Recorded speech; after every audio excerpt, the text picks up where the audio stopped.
Fala meus amigos, estamos começando aqui mais um vídeo do canal e hoje vamos tentar completar aqui a reflexão sobre os temas que surgiram ali daquela fala tosca do tal deputado Gustavo Gayer, tá? Eu vou deixar para vocês mais uma vez o link aqui embaixo, né, para vocês terem uma ideia ali da base tosca, né, que gerou a escolha desses temas aqui para a gente poder fazer essas reflexões. Fizemos 2 vídeos sobre isso já e vamos fazer hoje o terceiro para tentar finalizar, tá? E aí vamos falar hoje sobre 3 temas para fechar aqui essa reflexão sobre essa questão de inteligência, QI e a QI dos africanos, isso que ele falou, a gente falou disso no vídeo passado. E hoje vamos completar a reflexão sobre o conceito de inteligência emocional, tá? Que já é uma ideia que amplia ali, de certa forma, essa questão do que é inteligência, junto com a questão das inteligências múltiplas que a gente ponderou nos vídeos passados, como contraponto a essa ideia de que o QI tradicional, né, aquela coisa do raciocínio lógico-matemático, é a única coisa que existe, né? Então vamos falar primeiro da inteligência emocional, depois falar dos superdotados, e na verdade eu vou fazer aqui um en passant sobre isso, vou tentar falar alguns temas importantes aqui, mas não vou fazer uma reflexão longa porque não deu tempo de pesquisar, tá? E finalizar falando sobre o analfabetismo funcional, que também é uma ideia que tem sido posta aí no debate já nas últimas décadas e ajuda a pensar um pouco também essa questão, mesmo que tenha vários problemas também nisso aí, tá? Então, pessoal, vamos começar falando da inteligência emocional, tá? A gente já começou a falar disso no vídeo passado, vamos só relembrar aqui rapidamente a definição, fazer uma criticazinha aqui rápida e depois a gente passa para uma alternativa que eu acho muito melhor aqui, ligada a essa questão de inteligência emocional, para pensar isso, tá? Que é justamente o romantismo, né? O período romântico, romantismo alemão e tudo mais, e a ideia do que é o romantismo, certo? Então vamos lá, inteligência emocional, né? O livro para recapitular, o livro é de 1995, Daniel Goleman é o autor, ele era redator de ciência do New York Times, do jornal, né? E a definição que ele dá é a seguinte, ele diz: inteligência emocional é a capacidade de identificar os nossos próprios sentimentos e os dos outros, de nos motivarmos e de gerir bem as emoções dentro de nós e nos nossos relacionamentos. Enfim, né? E aí ele continua aqui, só para completar a definição dele, ele diz: pessoas com mais qualidades emocionais de relacionamento humano, né, como afabilidade, ser afável, né, ser gentil e tal, compreensão e gentileza, têm mais chance de obter o sucesso. Então, a gente já, né, só antes de a gente fazer a crítica aqui, rapidamente, para os tipos que ele diz, né? Tem o autoconhecimento emocional, que é reconhecer as próprias emoções que ocorrem com a gente, né? O controle emocional, que é você adequar os sentimentos a cada situação vivida, né? A automotivação, que seria dirigir as emoções a serviço de um objetivo, né? E o quarto, quer dizer, mais 2 aqui, né? O quarto, que é reconhecer emoções nos outros e ter empatia, e eu já adianto aqui que realmente a empatia é um tipo de inteligência, isso é um fato, né? E o quinto, que é habilidades em relacionamentos interpessoais, interação, etc., né?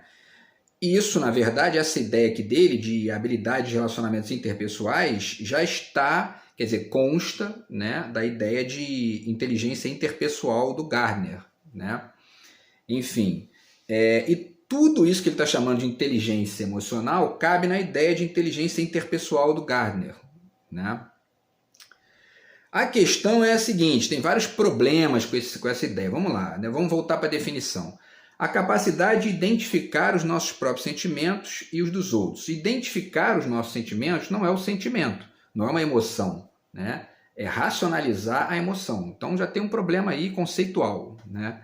Aí ele continua, de nos motivarmos, quer dizer, você estabelecer uma motivação para si mesmo, mesmo isso que parece mais próximo, né, de uma coisa do sentimento e tal, né, para você se motivar, você tem que estabelecer metas, tem que definir ali até mesmo o que te motiva no nível da sensação, escutar uma música e tal. Então, tudo isso não é inteligência emocional, estrito senso, né? É uma mescla ali entre a emoção e a razão, entre a emoção e o intelecto, né, descritivo e tudo mais, certo? E aí ele finaliza, né? E de gerir bem as emoções dentro de nós e nos nossos relacionamentos. Essa gestão, é uma palavra meio tosca aí, não gosto muito dessa palavra não, mas enfim, você, né, dimensionar ali né, a forma como isso vai se configurando, também não é a emoção estrito senso, né? E aí, então quer dizer, esse conceito dele para mim não faz o menor sentido assim no nível mais amplo, e o romantismo, né, o período romântico, o romantismo alemão tem uma alternativa muito melhor a isso, tá? Eu vou passar para vocês aqui, para quem se interessar, alguns aspectos dessa questão. E aí nessa outra coisa que ele fala aqui, né, pessoas com mais qualidades emocionais de relacionamento humano, como afabilidade, compreensão e gentileza, têm mais chance de obter o sucesso. Os judeus na Alemanha, né, eles eram mais afáveis que os nazistas e se deram mal. Então, isso aqui não necessariamente é uma regra, né? Isso, na verdade, é uma digamos assim, né? Isso é um princípio moral bacana de você sugerir, de você, inclusive, de você exercitar e, ao mesmo tempo, de você ensinar na escola e de você tentar, no cotidiano, né? Que é a gentileza, ser gentil, ser afável, né? Compreensão, ter compreensão com os outros. Tudo isso é fundamental. Só que você não pode ter só isso, né? Se você não tiver ali uma certa malandragem, por exemplo, em certas situações, você, né, enfim, você se dá mal, né? Então, enfim, essa ideia de que essas sensações normalmente associadas a uma coisa de ser do bem, isso não reflete o que é a realidade de maneira mais ampla, né? Parte da inteligência também você saber a hora, né, de confrontar certas questões ali e ao mesmo tempo de dizer não para certas pessoas também, né? Porque a gentileza demais você acaba gerando espaço para retardado te encher o saco, né? Então, enfim. E aí, para finalizar, ele vai falando sobre esse negócio de reconhecer as próprias emoções. Também não é emoção estrito senso, porque reconhecer, né, conhecer de novo, ou seja, é uma lógica de cognição isso, né? Controle emocional também não tem a ver com a emoção, pelo contrário, né? Você na verdade está tentando eliminar ali a emoção e substituir por uma coisa mais, né, ponderada. Então também não é uma inteligência emocional isso, né? Enfim, aí ele fala de adequar os sentimentos a cada situação, fala em dirigir as emoções. Essa coisa que o Foucault ia olhar para isso e ia dizer, ih, ó, tá vendo, né? Enfim, isso aqui não tem nada a ver com emoção, né? Nada a ver com emoção. E aí ele fala aí a única coisa que eu acho que realmente ele fala que procede é a coisa da empatia. A empatia é um tipo de emoção inteligente, de fato, né? Que é você compreender ali que você tem que respeitar o espaço do outro, a dor do outro, o problema do outro, enfim, né? E tudo mais que se envolve nesse tipo de situação. Então, a empatia é de fato, quer dizer, você olhar e dizer, pô, o sujeito tá ali, né? Enfim, um imigrante lá que tá no mar ali fugindo, não sei aonde, caiu lá na praia, na Itália, lá e tal, você torce, se você tem empatia, você torce que aquele cara não seja preso, que ele não seja, né, morto ali, porque, né, se ele tiver ali com interesse apenas de fugir de algum tipo de lógica pior ali e conseguir um lugar bacana para viver e tudo mais. Então, isso é empatia, né? E tem gente que não, que é o contrário, né? Que olha para o imigrante, é a extrema-direita que a gente está vendo aí, tanto na Europa quanto aqui mesmo, nessas manifestações aí pelo sul do Brasil, enfim, neonazistas, é uma gente que olha para isso e diz, a gente tem que sumir daqui e tal, né? Enfim, não tem empatia nenhuma, portanto são imbecis, né? Enfim, e aí ele fala da coisa da interação. Então, tudo isso é uma coisa muito complicada, porque enfim, a lógica da vida humana é muito complexa, né? Então, por exemplo, a gente pega a dança, né? Que é enfim, você está ali, né, se conectando no nível de uma relação de uma sensação junto com a música e tal. Existe uma dança que é meramente... O Alain Badiou tem um texto legal que ele fala da dança como metáfora do pensamento. E aí, enfim, a forma como ele conecta a dança com o pensamento ajuda a gente a entender até a própria dança. Porque ele diz, né, que tem uma lógica ali que é uma dança mais marcial e baseada estritamente numa coreografia, e isso talvez não seja exatamente uma inteligência no sentido mais amplo, né? Porque está repetindo um roteiro pré-definido sem nenhuma modificação criativa, né? Você tem a dança do bêbado, que é aquela coisa totalmente, né? O bêbado não está nem aí para coreografia, está nem para nada. Às vezes está tocando um rock e ele está dançando samba, né? Porque ele está bêbado, né? Então, e tudo bem, bacana, né? Mas isso também não é uma forma de inteligência, isso é uma emoção, né? Um exercício de emoção ali radicalmente, né? Enfim, solta, né? E existe aquela pessoa e aquela prática de compor com a música, né? Então você cria, você pode até pegar, e o processo é esse mesmo, você pega ali a coreografia que já existe, as melhores, enfim, aquelas que são bem conceituadas, você vai copiando, vai imitando, e aí você vai acrescentando, se você tem uma inteligência mais avançada, você vai acrescentando elementos criativos ali dentro. Então existe essa diferença aí que talvez seja uma forma melhor de situar essa questão que ele fala da inteligência emocional, tá? Então, pessoal, é isso. De qualquer forma, existe uma coisa muito... uma abordagem muito melhor para poder pensar essa questão da relação entre inteligência e emoção, que é o romantismo alemão, né? E o romantismo de maneira mais ampla. Então está aqui esse livro do Pedro Duarte, Estio do Tempo, que é um livro muito legal sobre isso, que ele fala não só do romantismo, de vários conceitos importantes lá do romantismo, mas também da relação do romantismo com a modernidade, tá? E aí, só para pegar umas citaçõezinhas dele aqui, que ajudam a entender bem isso aí, né? Ele fala, né? É comum, na página 11, ele fala: é comum empregarmos o adjetivo romântico para falar da ingênua nostalgia do passado ou da sonhadora esperança do futuro. Tais sentimentos podem até ter raízes de fato românticas, mas de nenhum modo dão conta, em sua simplicidade, do que foi o romantismo ou daquilo que em seus melhores momentos ele pretendeu, né? Quer dizer, o romantismo não era... As pessoas usam essa palavra, né? Ah, o sítio romântico, então não vamos romantizar a coisa, né? Eu acho isso é uma coisa que a gente entende, beleza, né? Mas isso empobrece o que foi o romantismo de maneira mais ampla, né? Porque o romantismo não foi uma defesa, né, da emoção ingênua, né? Longe disso, longe disso. É uma coisa radical, foi um projeto radicalmente amplo, complexo ali de percepção de mundo, tá? E aí o Pedro Duarte fala aqui também, né, que ele diz o seguinte: caberia questionar se a resistência a definições que o romantismo apresenta não é em si mesma fator decisivo para entender o que ele é. Quer dizer, ele é muito mais amplo do que isso, né? E quando você estuda a fundo, fica até difícil definir, de fato, né? E ele diz também o seguinte, né? Aqui na página 14, né? Ele fala... onde está aqui? Na 14 não, na 15, né? Desculpa, aqui na 15 ele diz... E aí ele chega no ponto-chave, né? Que ele diz: a arte, nesse sentido do romantismo ali, ela se aproxima da filosofia. Romantismo, na origem, é essa aproximação.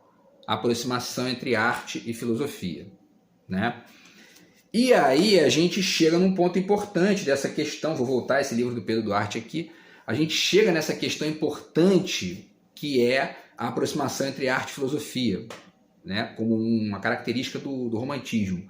Por quê? Porque tradicionalmente se entende a filosofia como exercício da razão e a arte como exercício da sensação, né?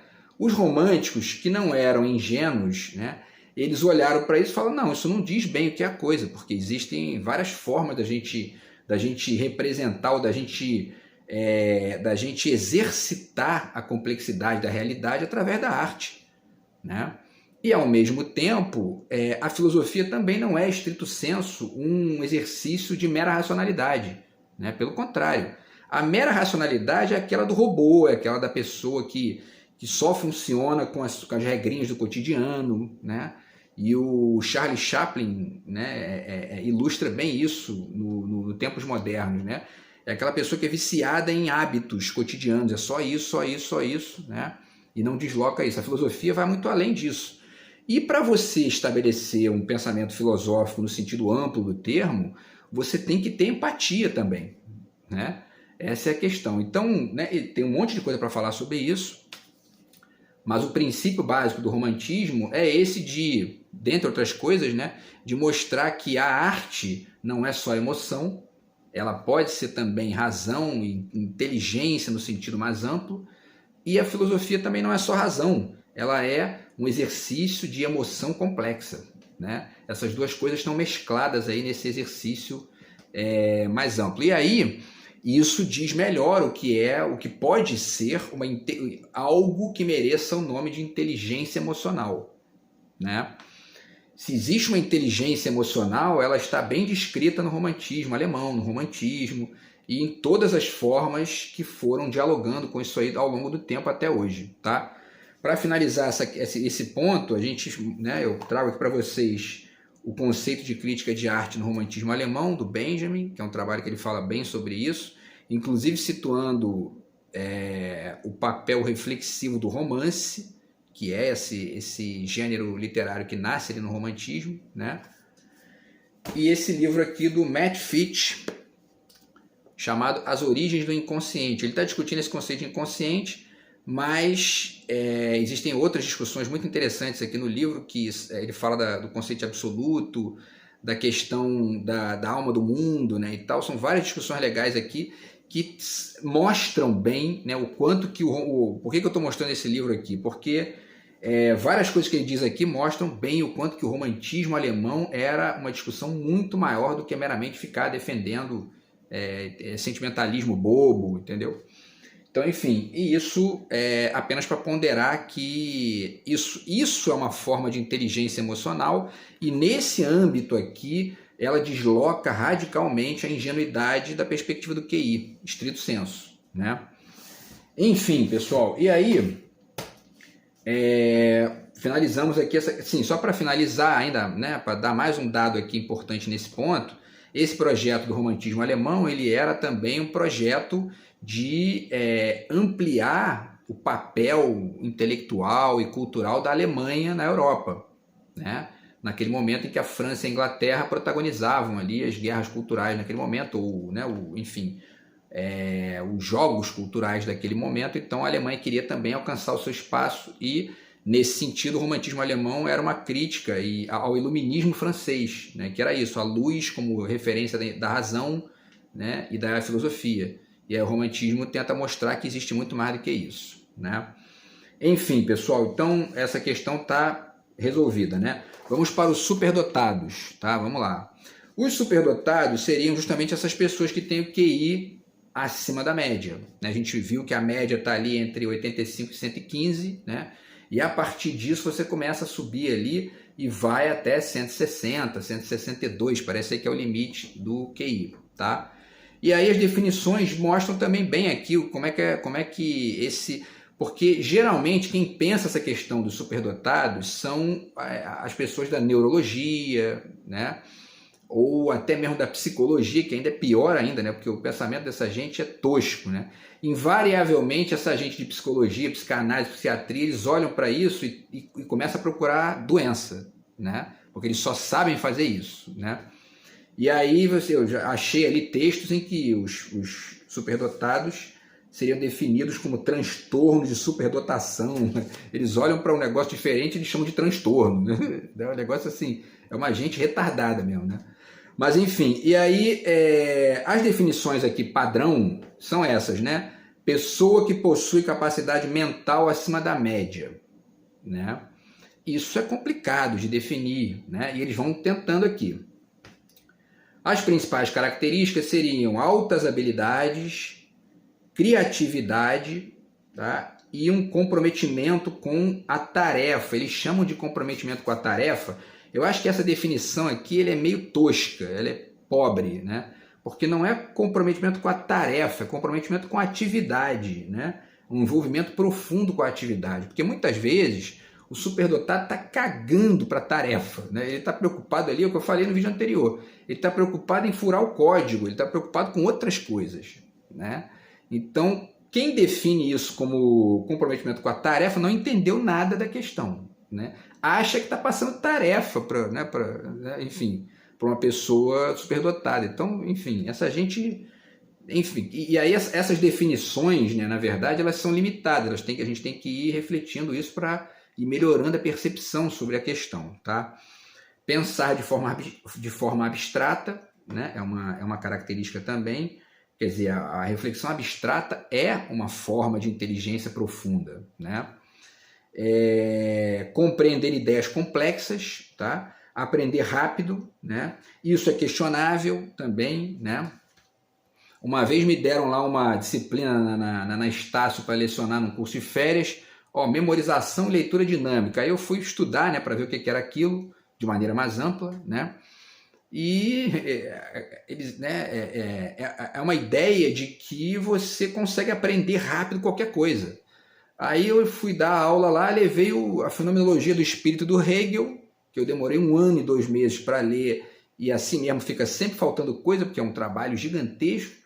Aí quando o primeiro lá veio questionar, eu disse, então tá bom, você lê isso aqui como leitura dinâmica, e aí beleza, eu troco de lugar contigo. Entendeu? Me explica como é que você lê isso aqui com leitura dinâmica. E não tem resposta, porque é isso. O negócio de leitura dinâmica é conversinha fiada para poder gravar formulinha para passar em concurso, para passar em provinha. Beleza, tudo bem. Mas isso não é um parâmetro de inteligência como se vende aí nesses cursos, entendeu?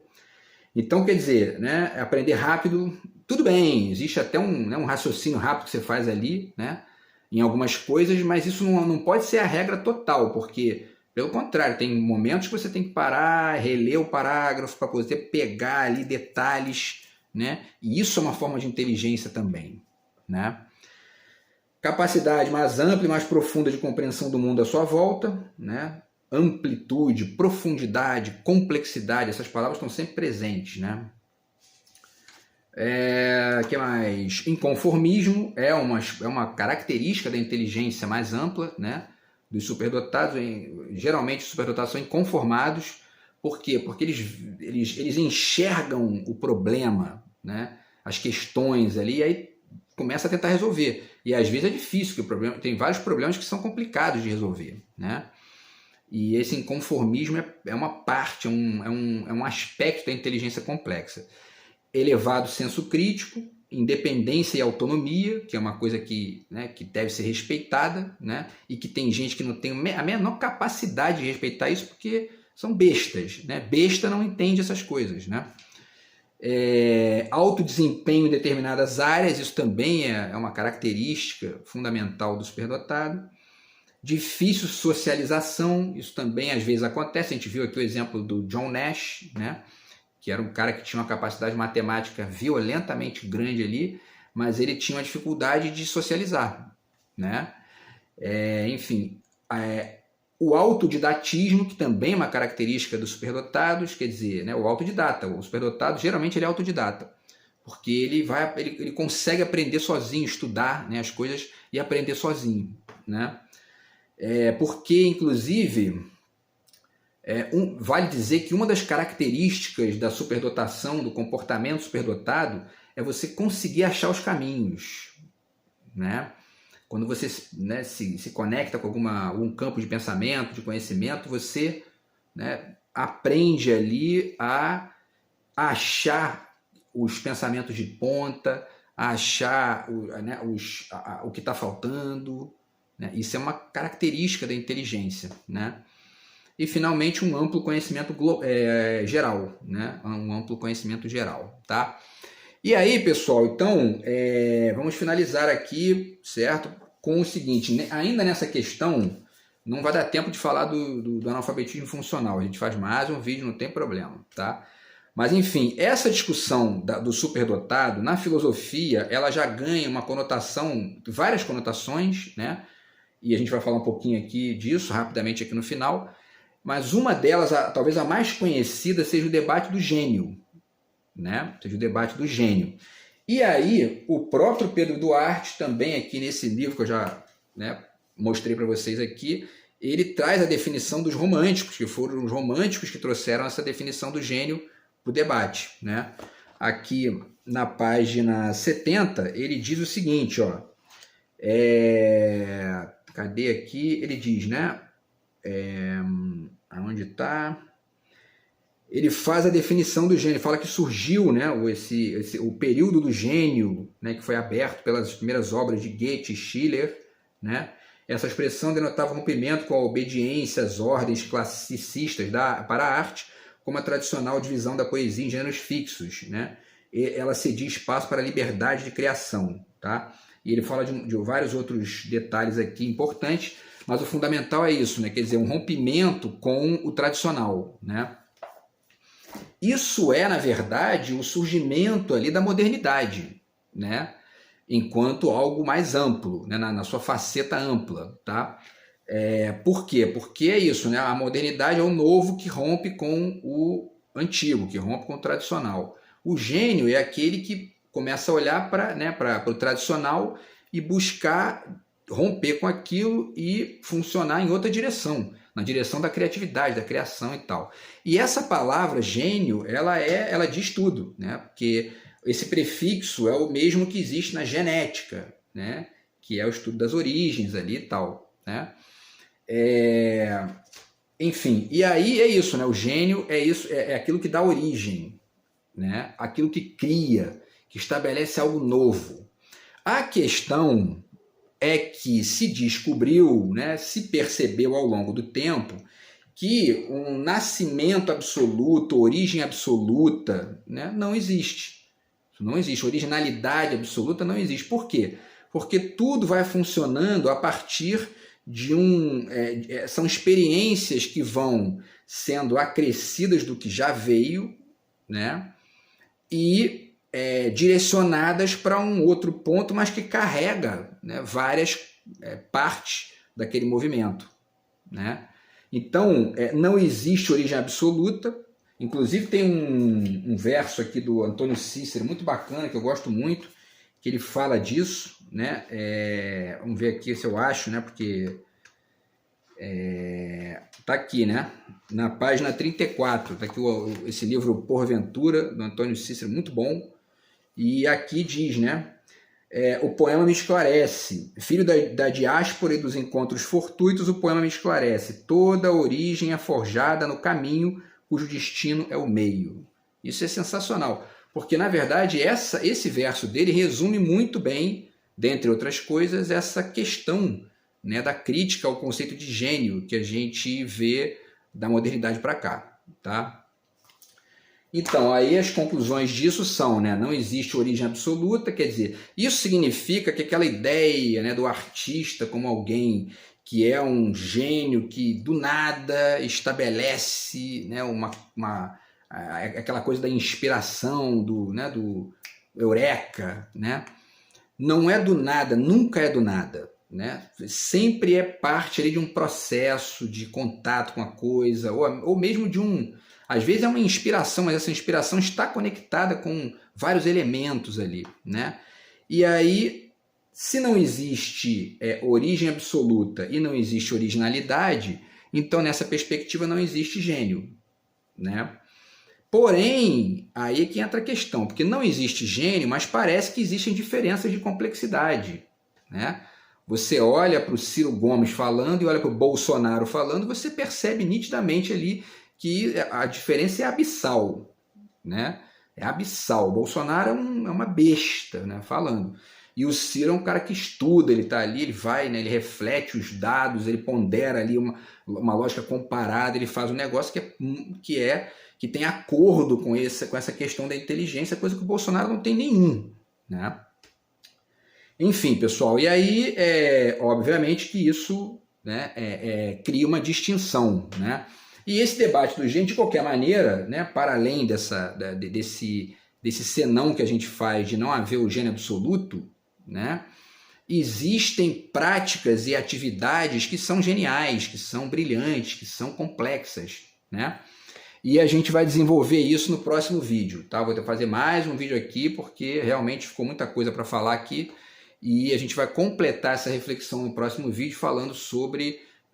finalizando aqui sobre a forma como essa ideia de gênio foi substituída, tá, na filosofia, no debate mais amplo aqui, e falar também sobre a ideia do analfabetismo funcional para finalizar essa reflexão sobre a fala do Gustavo Gayer lá. Beleza, pessoal? Então é isso, a gente se vê no vídeo de amanhã aí para finalizar essa questão, tá? Grande abraço, tamo junto, fui.